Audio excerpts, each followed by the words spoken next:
generational trauma is a concept that many people fail to recognize, but its presence looms like a shadow in many families, including my own.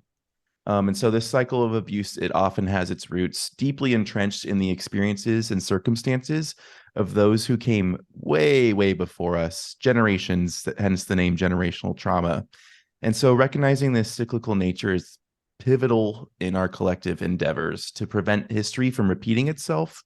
So in my case, I grew up with a lot of mental, emotional, and physical abuse. But the abuse was not limited there. It also came in the form of neglect somewhat. And this childhood abuse and trauma of mine had a profound effect on me throughout most of my life until I really started to undo a lot of the maladaptive coping mechanisms and bad habits that I kind of carried with me throughout my life up until that point.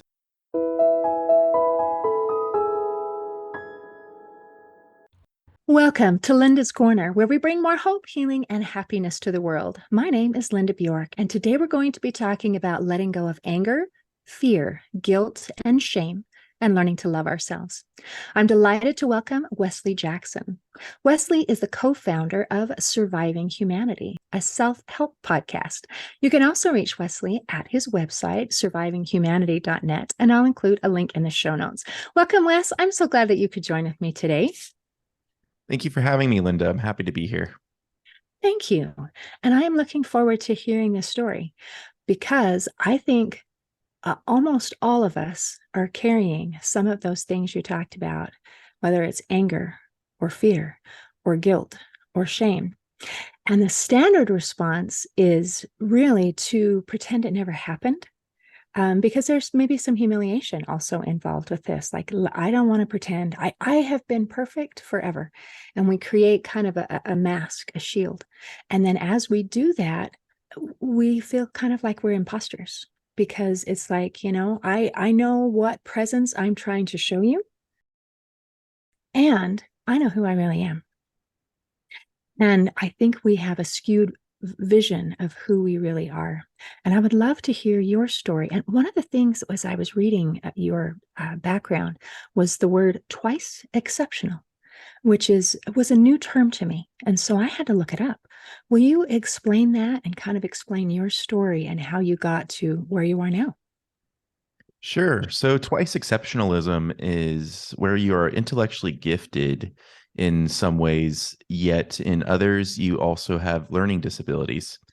So, in my case, you can have what is considered a genius level IQ, yet I have dyscalculia, which is basically the math form of dyslexia. I also have minor dyslexia on top of that, ADHD, and a few other things that held me back despite these intellectual gifts of mine. So it created this kind of very lopsided view of both myself and myself to other people as well, because a lot of the times they only saw the gifted side of me, and yet I was struggling throughout my entire academic career, for example, with math.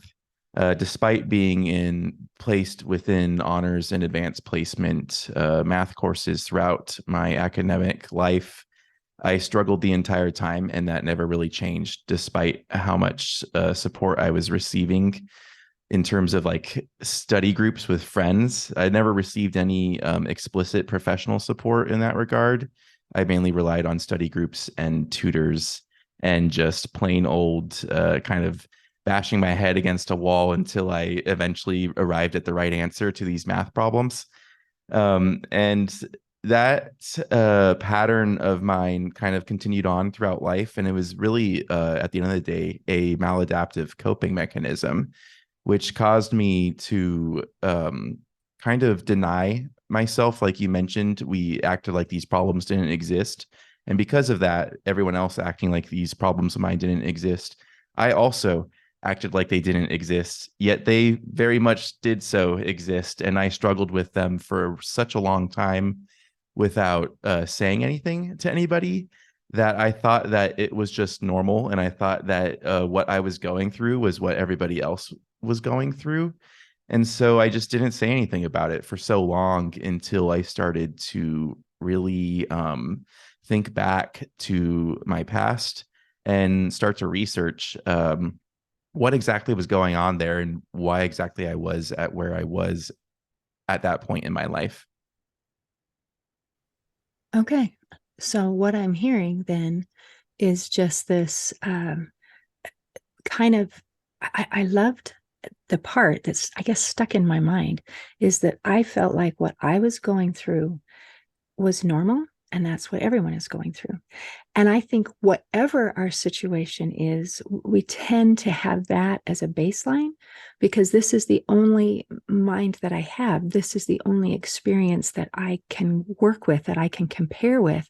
And so obviously, everyone is doing the same kinds of things. And yet, even though we come from that, everyone is the same, we also feel like, and yet, there's something wrong with me, which is a strange dichotomy because it doesn't seem, it's not consistent, and yet in our minds it makes absolute perfect sense. Now, in addition to being twice exceptional and dealing with these particular struggles, and it's interesting with the math dyslexia, if you switch letters around, it might not make a word, but if you switch numbers around, it's still a number. It's just a different number. And so to be able to come up with the right answer when you're working with different things would be extremely challenging. But I also am aware that this is not the only set of challenges that you have endured in growing up. Would you like to expound and fill in this picture a little bit and make a more of a rounded example? Sure. So we talked about denial already, and we'll talk here about the denial of, let's say, your shadow self, to use Carl Jung's concept. In this case, generational trauma is a concept that many people fail to recognize, but its presence looms like a shadow in many families, including my own. And so this cycle of abuse, it often has its roots deeply entrenched in the experiences and circumstances of those who came way, way before us, generations, hence the name generational trauma. And so recognizing this cyclical nature is pivotal in our collective endeavors to prevent history from repeating itself. So in my case, I grew up with a lot of mental, emotional, and physical abuse growing up until about the age of 7, I would say. And from then it shifted into mainly verbal. And this largely was coming from my dad. But the abuse was not limited there. It also came in the form of neglect somewhat from my mom. And this, on like, looking back on all this now, like I'm able to give them the benefit of the doubt. It was a symptom merely of their dysfunctional relationship. They separated in 2010. And this childhood abuse and trauma of mine had a profound effect on me throughout most of my life until I really started to undo a lot of the maladaptive coping mechanisms and bad habits that I kind of carried with me throughout my life up until that point. This was just a few years ago when I really started to undo all of this. And so, what this kind of all looked like in a more kind of concrete sense was this feeling of not being safe, basically, especially when it came to expressing myself in any sort of way, especially if I expressed a need of any sort. A lot of the times it was met with denial of the existence of said need, or shame of for the fact that I needed something. And so this I very quickly learned to basically kind of shut up and keep my head down as a result, and just get good grades and do well in school, and then everything will kind of be okay. And so that was my MO, or modus operandi, for a really long time throughout my life, which actually led to a serious streak of perfectionism. And so what happened there was this intense, compulsive need to be perceived as perfect and to see myself as perfect, which meant never making any mistakes whatsoever. which is obviously impossible.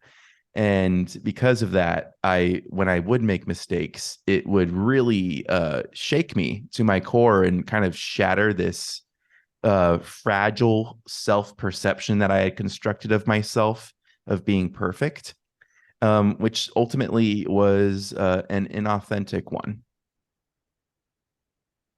Wow. So there are so many elements in you as you're describing your story that I would love to cover because you brought out so many important points.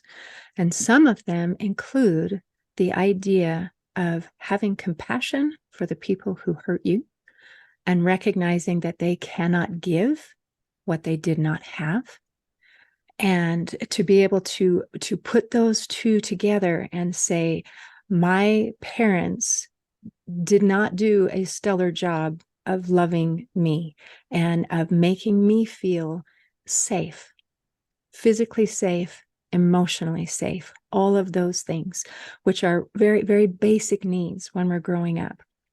And then to recognize, okay, this is what was. I acknowledge this is what happened. And to have compassion and say, and I recognize that they came from that similar place, this generational cycle that it repeats, because whatever we were raised with, that is our default mode.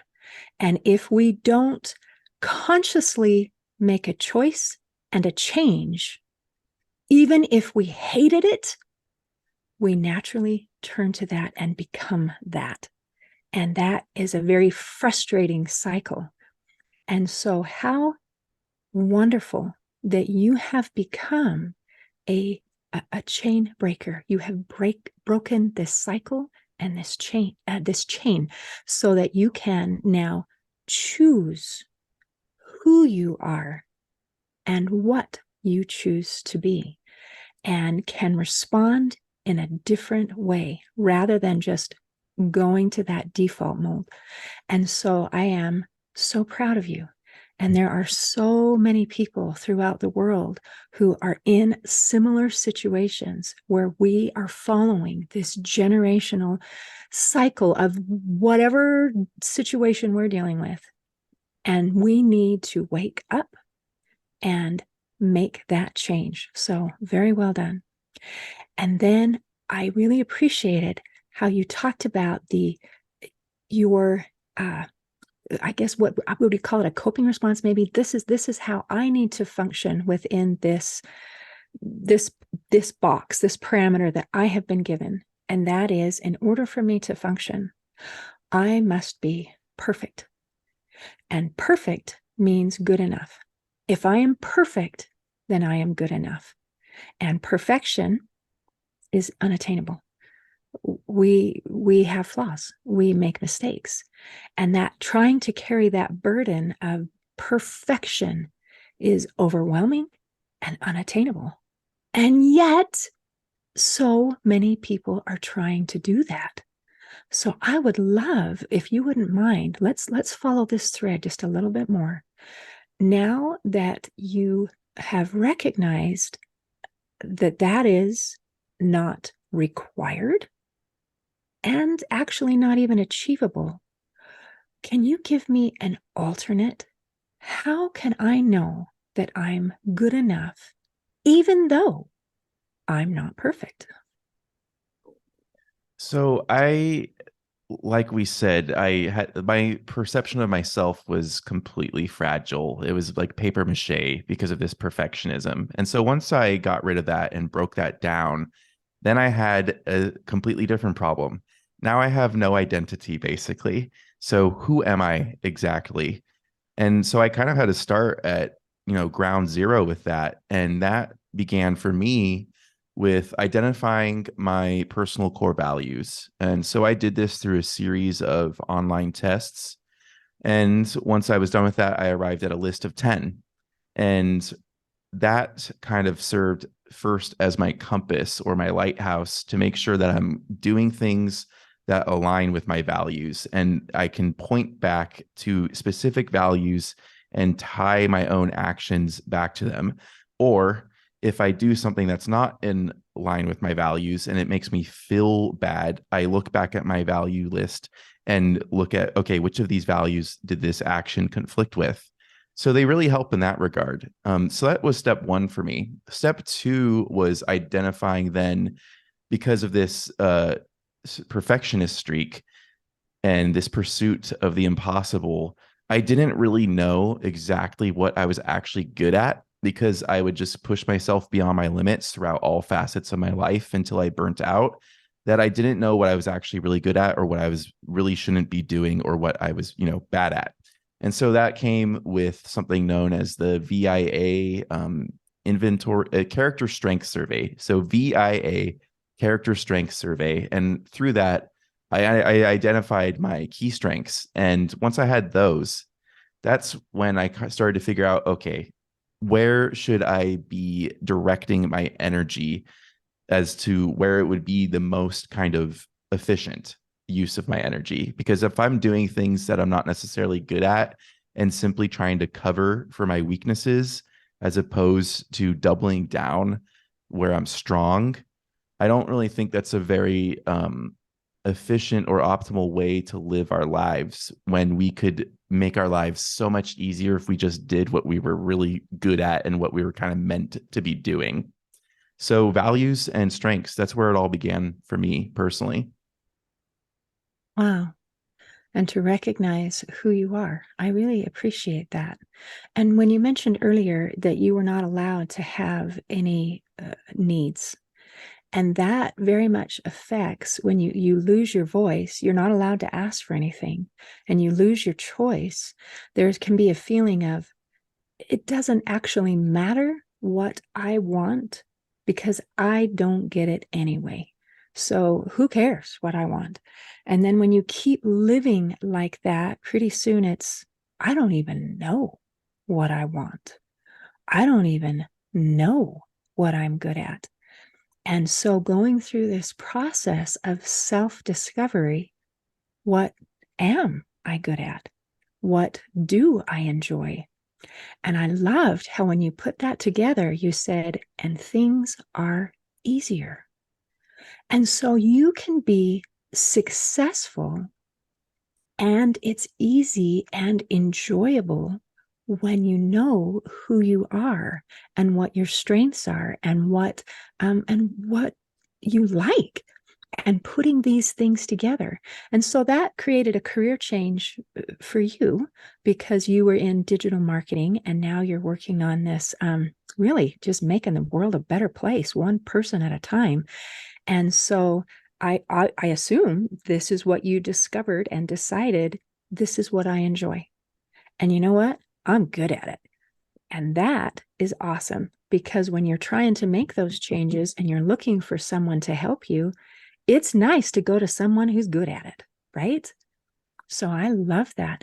Well, this whole thing is so beautiful. So I want to just go back for just a second and say, let's go to the norm. The norm is I pretend that nothing ever happened, and I'm just going to continue to wear my mask. I'm just continue to feel like I'm an imposter. I'm going to continue to feel like a failure because it's easier. How would you respond to that kind of a thought process?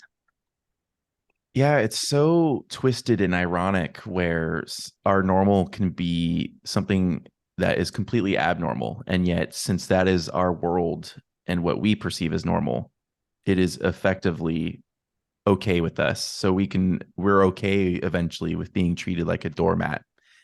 So, I mean, for example, in my case, I was labeled quite early on as like being troublesome when I was like a toddler, even. And this was like in preschool. And these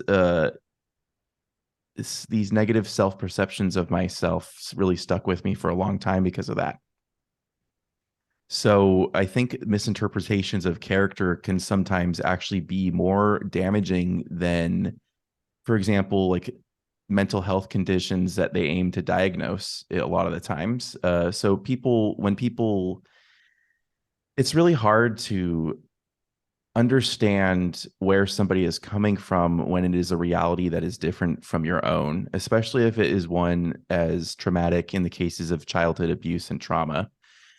When that is somebody's life experience and that's all they really know, it greatly affects kind of every single thought that they have stemming from that, as well as every action that follows. And when we see this on the surface, it's very hard to understand at first. And thus, it's really hard for us to be compassionate, like you mentioned, towards these people that are going through these things, especially when all of us, we all work so hard already. We have very little time or energy at the end of the day to give towards others than other people other than ourselves a lot of the time. And so what it ends up doing is casting a lot of these people by the wayside and only furthering the problem, like you said, where it continues this cycle of denial. And I think you also touched on this again. It's important for people to speak up and acknowledge their authentic truths and lived experiences in these cases. Because if we continue to sweep everything under the rug, it's only going to perpetuate this problem till the end of time. And we will just continue to have generational cycles of abuse and trauma.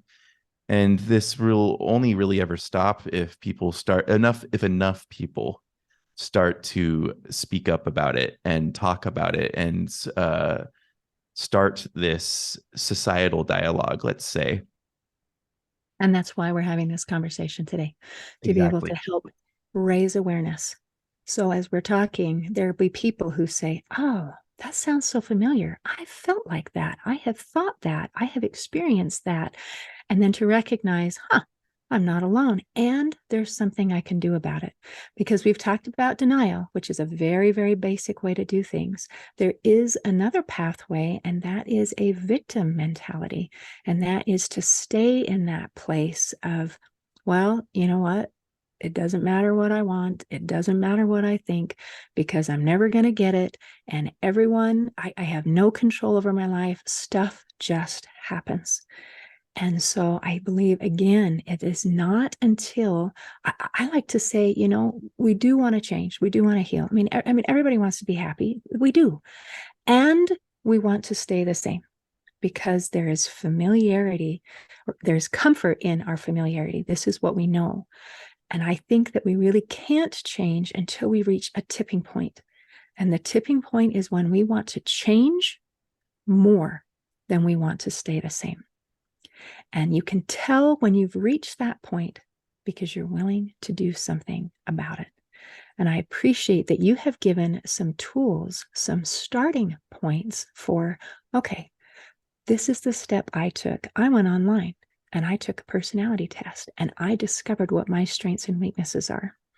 So that is fantastic. You also have talked a little bit about our emotional well-being. And I know in your podcast, you talk about depression and anxiety and these kinds of things. How are these interrelated and how can we overcome those types of issues?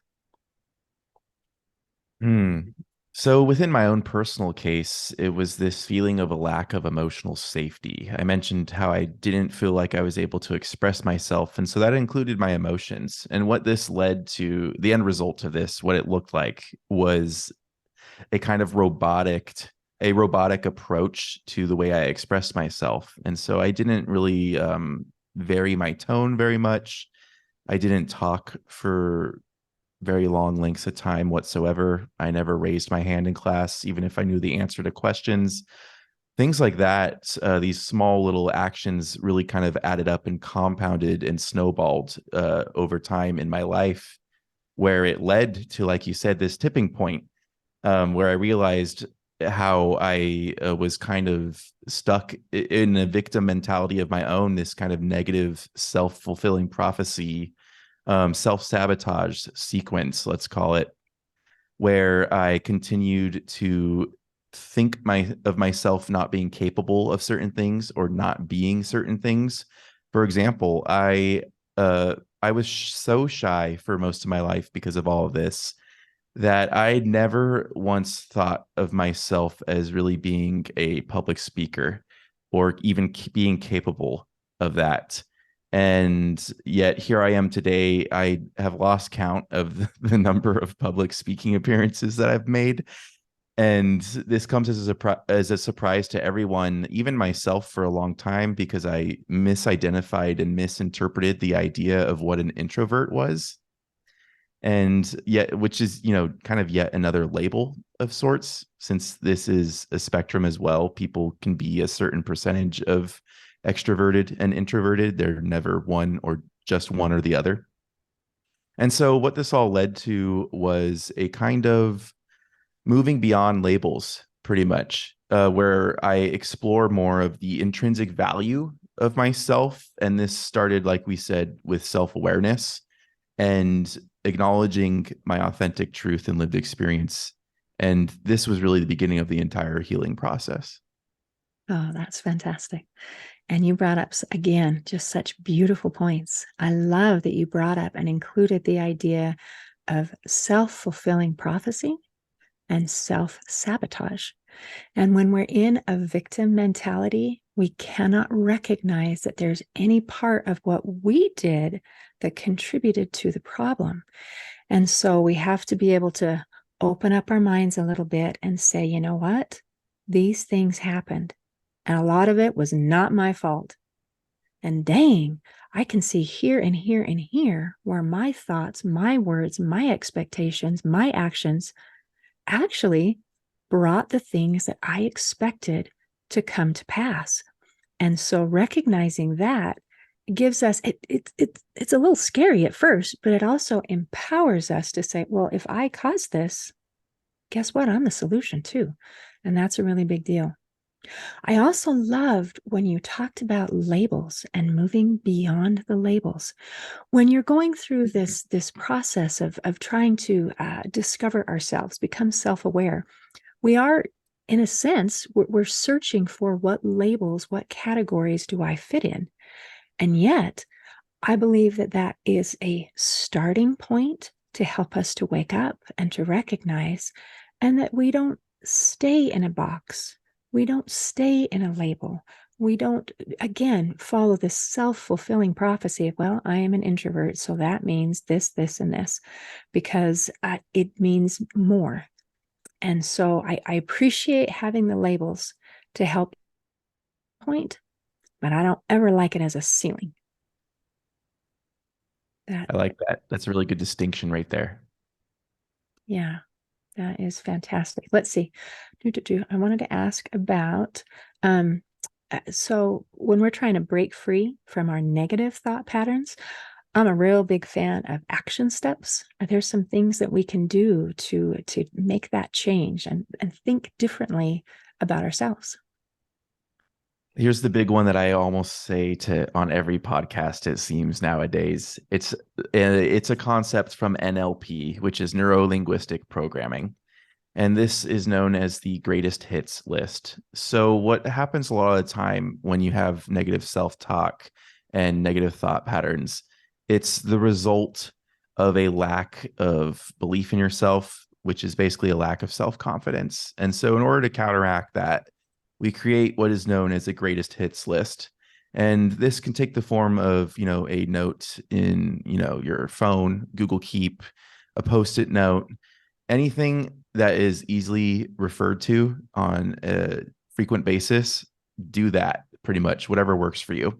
And so what you do is you write down every single accomplishment of yours, no matter how small it is, in a list, and you refer back to it in times where you find yourself to not believe in yourself or thinking that you can't do something, or you're just feeling overwhelmed and like you can't do the tasks that are set before you.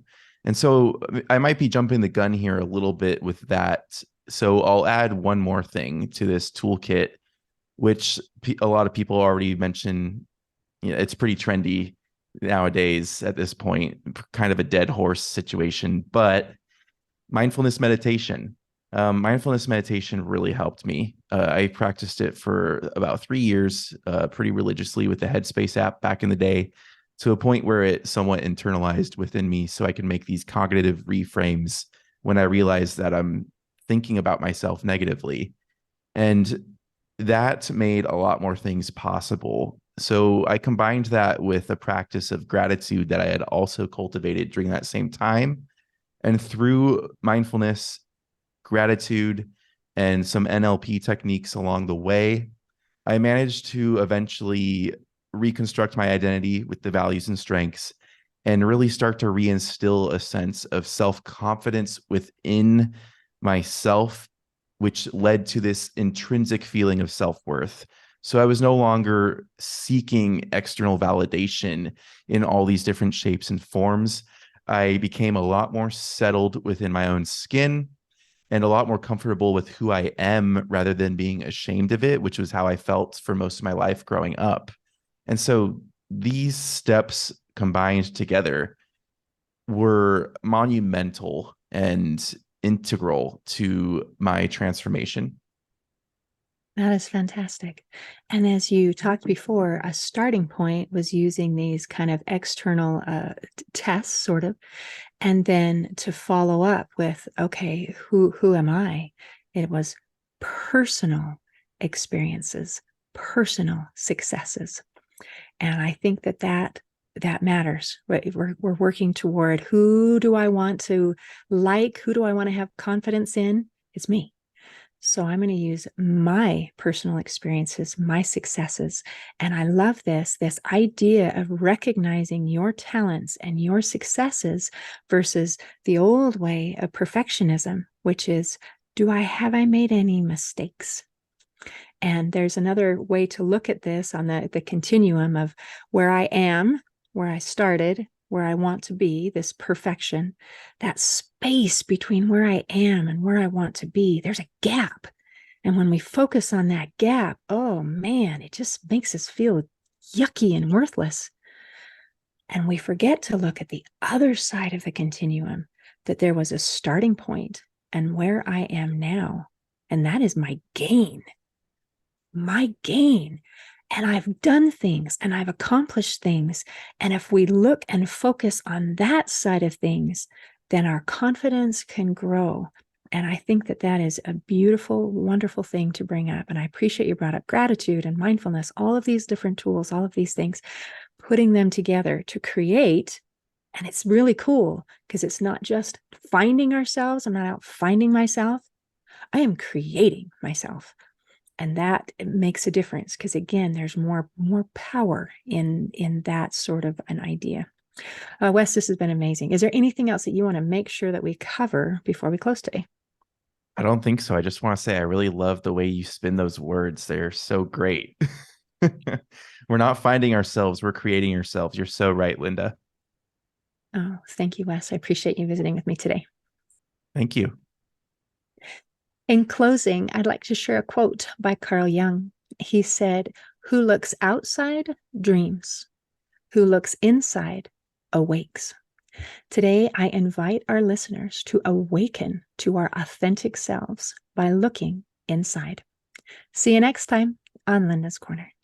Thanks for listening. If you enjoyed this episode of Linda's Corner, please share and subscribe to help us reach new listeners. I also invite you to check out my nonprofit, Hope for Healing, at the website hopeforhealingfoundation.org. I also invite you to grab a copy of one of my books, like Crushed, A Journey Through Depression, or Amazon bestseller, You Got This, an action plan to calm fear, anxiety, worry, and stress. See you next time on Linda's Corner.